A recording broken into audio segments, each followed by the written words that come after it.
શુભ સવાર મિત્રો। આજે આપણે અધ્યાય 2 નો 62મો શ્લોક સમજીશું। ધ્યાયતો વિષયાન પુષ સંસ્તે સુપજાયતે સંગાસ્ત જાયતે કામઃ કામા ક્રોધો વિજાયતે।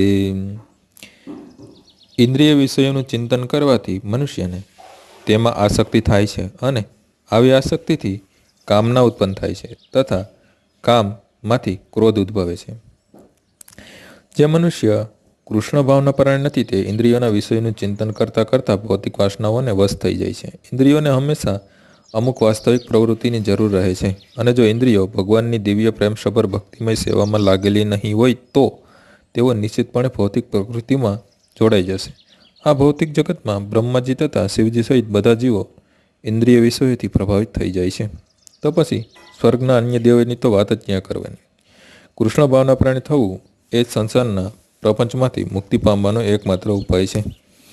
શિવજી ધ્યાનમગ્ન હતા, પરંતુ જ્યારે પાર્વતીએ તેમને રતિસુખ માટે વિનંતી કરી ત્યારે તેમણે તે પ્રસ્તાવને માન્ય રાખ્યો અને પરિણામે કાર્તિકેયનો જન્મ થયો।